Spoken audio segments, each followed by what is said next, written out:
सच्चाई का इनाम। एक छोटे से गांव में रमेश नाम का एक ईमानदार और मेहनती किसान रहता था। वह अपनी छोटी सी जमीन पर खेती करता और अपने परिवार का पेट पालता। हालांकि वह गरीब था, लेकिन हमेशा सच्चाई और ईमानदारी से काम करता था। एक दिन रमेश अपनी जमीन पर हल चला रहा था। अचानक उसे जमीन में कुछ चमकता हुआ दिखा। उसने ध्यान से देखा तो पाया कि वह एक सुनहरी अंगूठी थी।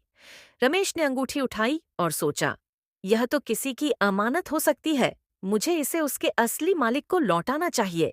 रमेश गांव के मुखिया के पास गया और बोला, मुखिया जी, मुझे अपनी जमीन में यह सुनहरी अंगूठी मिली है। मुझे नहीं पता कि यह किसकी है, लेकिन यह मेरी नहीं हो सकती। कृपया इसके असली मालिक को ढूंढने में मेरी मदद करें। मुखिया जी ने पूरे गांव में घोषणा करवाई कि अगर किसी ने अपनी अंगूठी खोई है, तो वह आकर मुखिया के पास अपना दावा कर सकता है। कई लोग आए, लेकिन वे साबित नहीं कर पाए कि अंगूठी उनकी है।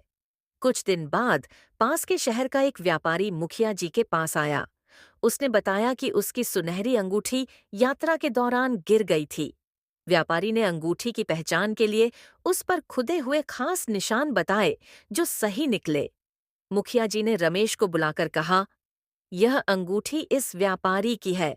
तुमने अपनी ईमानदारी से इसे लौटाकर बहुत अच्छा काम किया।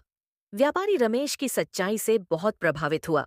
उसने रमेश को इनाम के तौर पर 100 सोने के सिक्के दिए और कहा, दुनिया को ऐसे ईमानदार लोगों की जरूरत है। रमेश ने इनाम स्वीकार किया और खुश होकर अपने घर लौट आया। गांव के लोग उसकी सच्चाई की तारीफ करने लगे और रमेश का जीवन पहले से बेहतर हो गया। सच्चाई और ईमानदारी का फल हमेशा अच्छा होता है।